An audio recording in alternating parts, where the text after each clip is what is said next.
नमस्कार, मैं B D Agarwal chartered accountant. आज हम चर्चा करेंगे जो लोग बिजनेस में हैं या प्रोफेशन में हैं, जब वो अपनी आय की रिटर्न भरते हैं तो अपनी आय की गणना करते हैं।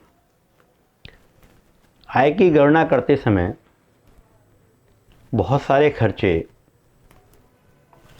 इनकम टैक्स में अलाउ नहीं होते और उस पर टैक्स लगता है। तो आज हमारा विषय है चर्चा करने का कि वो कौन से खर्चे हैं जो कि इनकम टैक्स में अलाउेबल नहीं होते। ये nature of the expenditure a allowable expenditure are those which are deducted while computing taxable income. B. Disallowable expenditure are those which are not allowed for computing of the income. So there are two nature of the expenditure. One is allowable and other is disallowable. तो आज जो चर्चा हम कर रहे हैं वो चर्चा कर रहे हैं disallowable expenses. What are the classification of disallowable expenses are as under A. Expenses which are expressly prohibited under the law. कुछ खर्चे ऐसे हैं जो कि एक्ट में प्रोविजन है और आपने किए हैं, लेकिन वो आय की गणना करने में आपको अलाउ नहीं होंगे।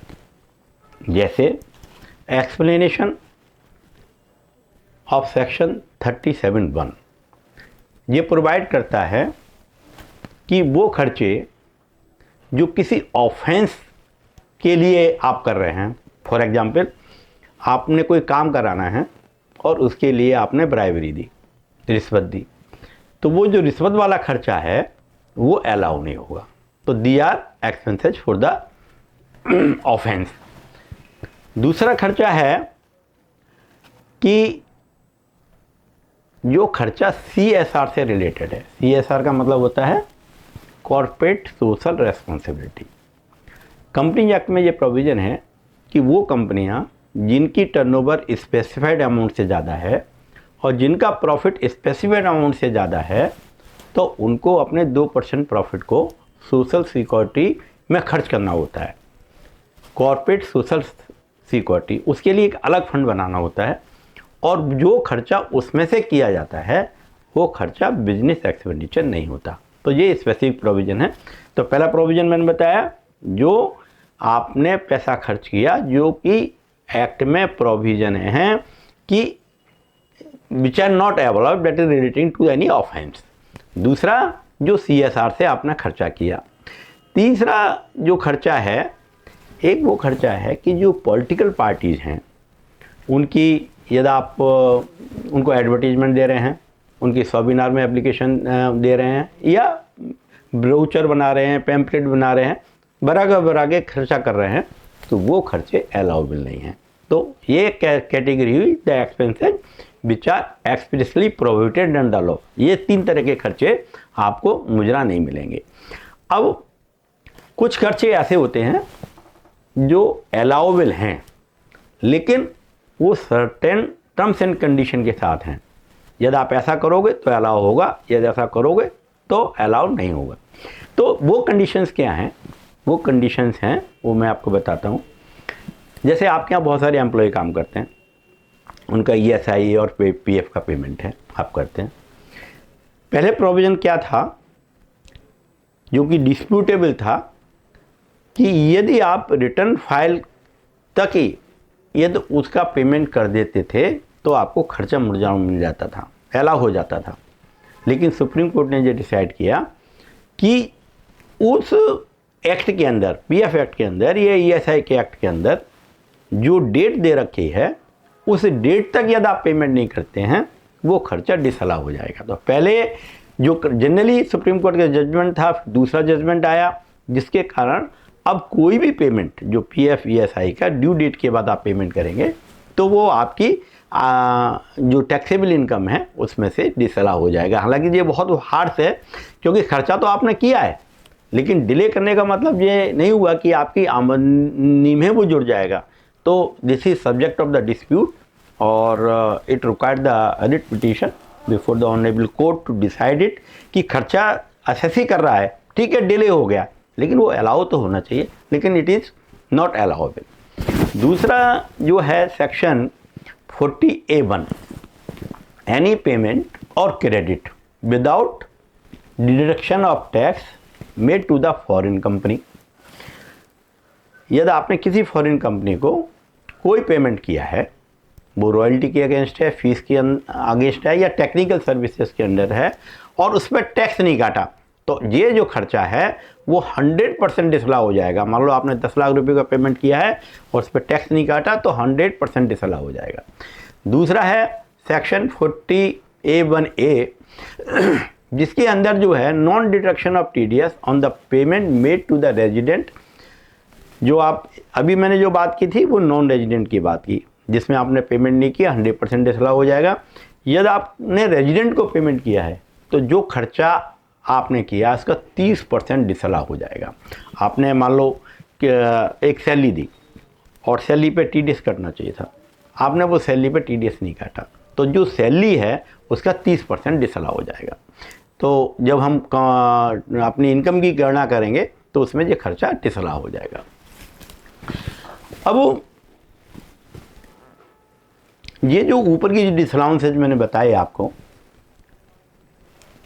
कौन सी परिस्थितियां हैं जिसमें ये डिसअलाउंस आप बचा सकते हैं। तो इसकी कंडीशन ये है कि यदि आपने TDS नहीं काटा, लेकिन जो पेई है जिसको TDS कटना था उसने अपनी रिटर्न में आमदनी दिखा रखी है और रिटर्न फाइल कर रखी है, और एक सर्टिफिकेट चार्टर्ड अकाउंट से फॉर्म नंबर 26A में ले रखा है, तो आपके टैक्स ना काटने पर भी ये खर्चा आपको मुर्जा मिल जाएगा। तो ये यदि हम डॉक्यूमेंट इकट्ठा कर लेते हैं तो ऐसे खर्चे आपको अलाउ हो जाएंगे। जो ट्रांसपोर्टर को पेमेंट कर रहे हैं हम, और ट्रांसपोर्टर को यदि आपको ट्रांसपोर्टर एक डिक्लेरेशन देता है कि उसके पास जो व्हीकल्स हैं वो 10 से ज़्यादा नहीं हैं ड्यूरिंग द फाइनेंशियल ईयर, और इसकी इंफॉर्मेशन वो आपका परमानेंट नंबर और डिक्लेरेशन अंडर सेक्शन 194(c)(7) देता है, और आप इसकी रिपोर्ट फॉर्म नंबर 26Q पर करते हैं, तो आपको टैक्स काटने की दरकार नहीं है, ये खर्चा डिसअलाउ नहीं होगा, ये खर्चा डिसअलाउ नहीं होगा। Section 40A(1), 40AIB, this is the equalisation levy. आज हम देखते हैं कि ई-कॉमर्स का बिजनेस है या बहुत सारी सर्विसेज आपको नॉन रेजिडेंट दे रहे हैं और उनका परमानेंट इस्टेब्लिशमेंट इंडिया में नहीं है, तो ऐसे लोगों को हम गवर्नमेंट ने प्रावधान किया कि उनको TDS काटना पड़ेगा, और TDS की रेट जो है 6% एडवर्टीजमेंट पर है और 2% जो है ई-कॉमर्स पर है। यदि हम ये टैक्स काट लेते हैं तो डिसअलाउंस नहीं होगा, इसको इक्वलाइजेशन लेवी बोलते हैं। अदरवाइज ये जो भी खर्चा कर रहे हैं 100% डिसअलाउ हो जाएगा। इसके अलावा जो और खर्चे हैं, जैसे आपने इनकम टैक्स का पेमेंट किया, वेल्थ टैक्स का पेमेंट किया, वो सारे डिसअलाउ होंगे। वो खर्चे जिसके पास एविडेंस, आपके पास एविडेंस नहीं है, आपने मान लो किसी को तनख्वाह दी लेकिन आपने वाउचर नहीं लिया, आप जस्टिफाई नहीं कर रहे, तो वो खर्चे डिसअलाउ हो जाएंगे। ऐसे ही है इंटरेस्ट, जो है TDS है, और TDS को आपने डिले पेमेंट किया और डिले पेमेंट पर इंटरेस्ट लगा, तो वो इंटरेस्ट अलाउ नहीं हुआ। ऐसी पर्सनल एक्सपेंसेज हैं, आपके पर्सनल एक्सपेंसेज आपने बुक्स ऑफ अकाउंट में डेबिट किए हुए हैं, तो वो पर्सनल खर्चे भी वो डिसअलाउ होंगे। Now section 40A(IIA), any salary payable outside India or to non-resident is to be disallowed if the tax is not deducted, and if deducted but not deposited by 7th of the subsequent month salary for the month of the TDS may be deposited on और before 30th अप्रैल। मार्च की जो तनख्वाह है उसका TDS हम 30 अप्रैल तक दे सकते हैं। तो ये यदि हम टैक्स नहीं काट रहे हैं और 7 तारीख तक हमने काट लिया और वो 7 तारीख तक जमा नहीं किया तो अभी सारा डिसअलाउ हो जाएगा। इस तरीके से ऐसे ही आपके ऑर्गेनाइजेशन में आपके एम्प्लॉयज़ काम करते हैं, उनको आपने फ्री अकोमोडेशन दे रखी है, मेडिकल फैसिलिटी दे रखी है, एजुकेशन फैसिलिटी दे रखी है, चिल्ड्रन एजुकेशन फैसिलिटी दे रखी है और बहुत सारी फैसिलिटी दे रखी है जो एम्प्लॉय की लाइबिलिटी है। तो इन सारी परक्विजिट्स की वैल्यूएशन कर पर उस पर TDS कटेगा। यदि आपने TDS नहीं काटा है तो ये खर्चा भी डिसअलाउ हो जाएगा। Section 40A, this is it is very important section. ये सेक्शन ये प्रोवाइड करता है, जैसे बिजनेस ऑर्गेनाइजेशंस के अंदर बहुत सारे फर्म काम करते हैं और एक दूसरे से एसोसिएटेड होते हैं, जिसको हम सिस्टर कंसर्न बोलते हैं, और एक कंसर्न दूसरी अपनी सिस्टर कंसर्न से, जो कि डेफिनेशन दे रखी है एक्ट के अंदर, कौन से एसोसिएटेड फर्म होगी, कौन सी इंटरेस्टेड फर्म होगी, और उनसे यदि आप सर्विसेज लेते हैं और वो सर्विसेज जो लेते हैं और यदि वो रीजनेबल नहीं है तो जो रीजनेबल अमाउंट है वो अलाउ होगा, अनरीजनेबल अमाउंट डिसअलाउ हो जाएगा। इसको मैं ऐसे समझाता हूँ। मिस्टर A एसएससी है, अपनी 2 फर्म चला रहा है, X एंड Y।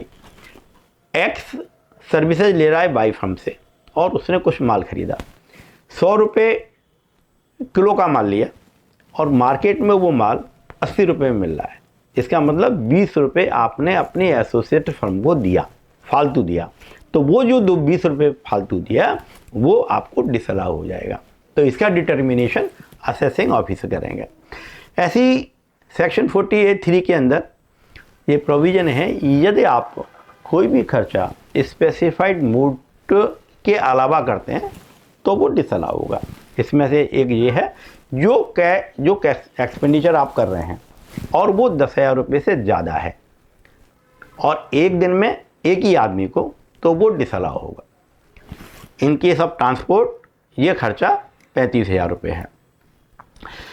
यदि आपने कैश में कोई कैपिटल एसेट खरीदी है, जैसे आपने फर्नीचर ले आए, 50,000 रुपये का फर्नीचर ले आए, तो 50,000 के फर्नीचर के अंदर जो डेप्रीशिएशन मिलने वाला है आपको सेक्शन 32(1) के अंदर, वो डिसअलाउ हो जाएगा। There are certain assumptions also, जिसके जो रूल 6DD में दे रखे हैं, उसमें यदि कैश पेमेंट है और वो आप कंडीशंस फुलफिल करते हैं तो वो डिसअलाउ नहीं होगा। ऐसी ग्रेच्युटी का पेमेंट है, यदि ग्रेच्युटी आप पेमेंट करते हैं और वो एक्चुअल पेमेंट बेसिस पे अलाउ होगा। यदि आपने कोई अप्रूव्ड ग्रेच्युटी फंड बना रखा है और आप उसमें कंट्रीब्यूशन करते हैं तो आप जो प्रोविज़न कर रहे हैं वो अलाउ हो जाएगा। तो ये ग्रेच्युटी का प्रोविज़न उसके अंदर। ऐसी सेक्शन 43 भी है, जिसके अंदर बहुत सारी लाइबिलिटी हैं, जैसे आपने टैक्स देना है, जैसे GST का पेमेंट करना है, हाउस टैक्स का पेमेंट करना है, और वो आपको एक्चुअल पेमेंट बेसिस पर मुजरा मिलता है। तो उसका अलग प्रोसीजर है 43B का। तो ये भी कंडीशंस है कि यदि आप उसको रिटर्न फाइल करने से पहले पेमेंट नहीं करते हैं तो वो डिसअलाउ होंगे। तो ये एक प्रोविज़न 43B बहुत इंपॉर्टेंट प्रोविज़न है, उसको भी ध्यान रखना पड़ेगा। तो ये मैंने आपको सूक्ष्म में बताया है, और भी बहुत सारे प्रोविज़न्स हैं, लेकिन एक व्यापारी को जो साधारणतः है इस बात का ध्यान रखना है कि कौन से खर्चे जब वो अपनी आय की गणना करेगा तो अलाउ होंगे या नहीं होंगे। तो इसको ज़रा ध्यान रखेंगे तो अच्छा रहेगा। यदि इसका कॉन्सिक्वेंसेस क्या है, जैसे हमने ये सारे डिसअलाउंस हो गए, मैंने इनकम की रिटर्न फाइल की, 10 लाख की रिटर्न है, 2 लाख रुपए के खर्चे डिसअलाउ हो गए, तो इसका मतलब ये हुआ मुझे 12 लाख रुपए पर टैक्स लगेगा, और 12 लाख रुपए पर टैक्स भी लगा, इसके अलावा मुझे पे नोटिस भी आएगा अंडर रिपोर्टिंग और मिस रिपोर्टिंग की, उसके कंसिक्वेंसेस पेनल्टी हैं। तो इसलिए हमें ये सब ध्यान रखना पड़ेगा। ध्यान रखकर ही ये चीज़ें बनेंगी, ताकि आप अपनी जो इनकम टैक्स की रिटर्न फाइल कर रहे हैं, जो आपकी आय की गणना कर रहे हैं, वो सही हो। मैं समझता हूँ ये आपको उपयोगी होगा। यदि आपको पसंद आए तो सब्सक्राइब करिए। आपके कोई कमेंट हैं तो मेरे मोबाइल पर मेरे मेल ID पे भेजते हैं। धन्यवाद।